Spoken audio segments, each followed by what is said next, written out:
right, we're going to talk about serious things right now because IBM last year has run a Chief Marketing Officer study. And my colleagues around the world, the marketing and communications team has gone and spoke to our clients. We've talked to 1,700 Chief Marketing Officers. We've gone to 64 different countries.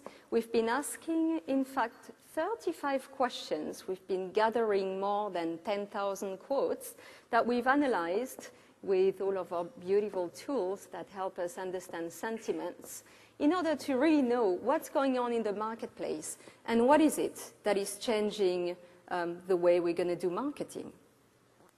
But before I go into this, I'd like to bring a bit of context. Not everyone in this room is in fact from the Greater Toronto area. Some of you have had to plan their trip. You've had to think about it. You've had to decide where you would want to stay. You've had to decide how to come here. And you might have gone through different type of media. You might have gone online, offline.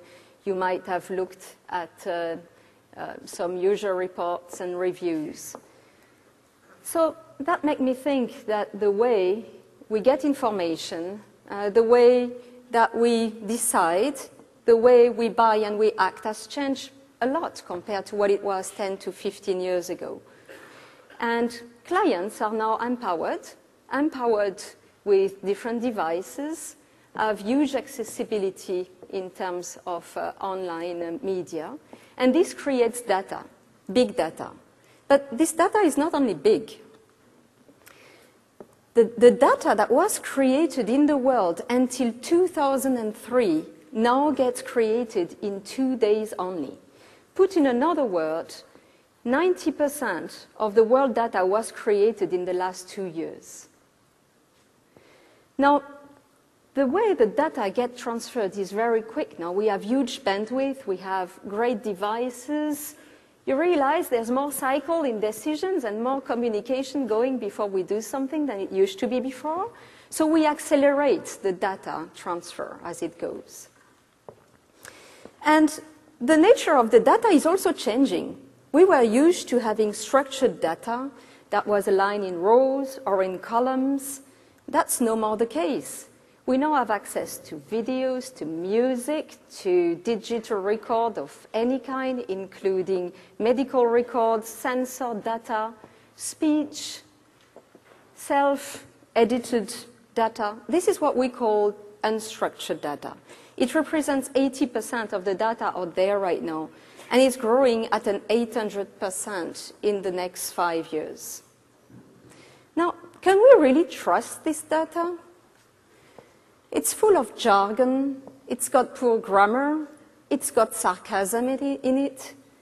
So if a client posts, "Thanks for this great service," is it really meant in this way?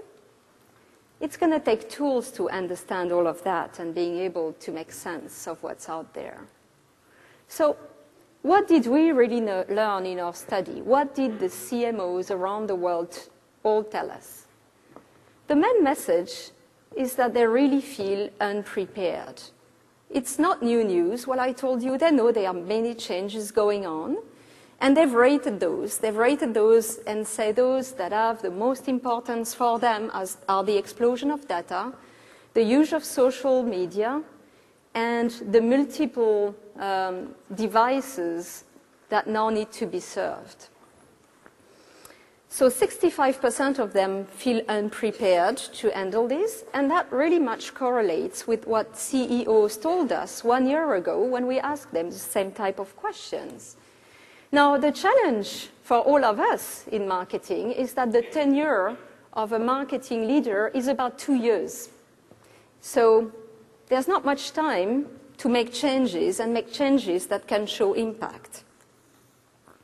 77% of the CMOs, therefore, have also told us that they are likely to invest in technology, in analytics, and change the skills of their team so that they can address this changing environment.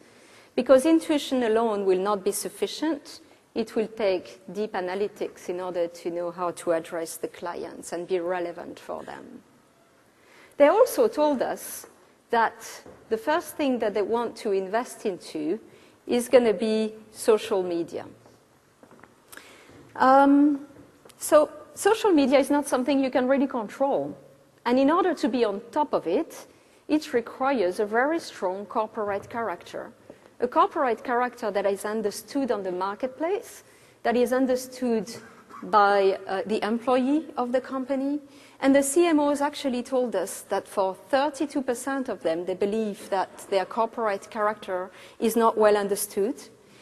They also expect for 41% of them that a lot of work is going to be required for their employees to become advocates of their corporate characters and being able to be on social media in a good way and coordinated fashion.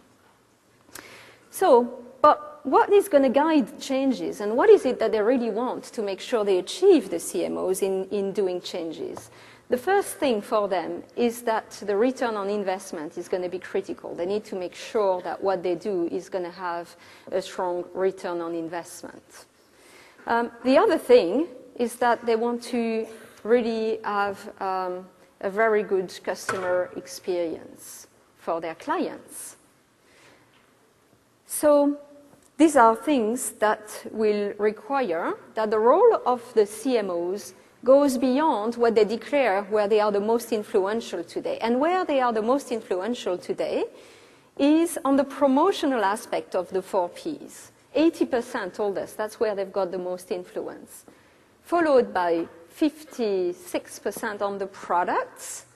And this we'll have to raise, because if we don't have the right products compared to what the clients need, there's no way we can get the true ROI that the companies would expect and the right client experience. And then the last aspect is related to the price and the place. So in the way that the world is changing, in the way that our clients expect to see us with the same face, whether they are online, offline, in shops, what they hear on social media, all needs to be correlated and work together. So in fact, we're changing the way that segmentation is going to work. We started with a segmentation done by demographic. We've moved it to job roles. We've moved it to behavior. And now we need to get to the segment of one. And we have these unique opportunities that our clients are now ready to tell us who they are and segment themselves for us. If we're able to listen, we're able to address them, we're able to provide good service. Good service is good marketing. And this is where the future is going to be. And the first who will be able to tackle it will succeed. So that's how I wanted to introduce the CMO survey that IBM has run last year. You can come to our booth outside and register in order to download this study. It's quite big, you know, there's a real book here. So you can go and download it, you can go online, you can compare your enterprise to others of your same industry, of your same geography. And I hope you'll have a good time reading this and understanding what your next step could be.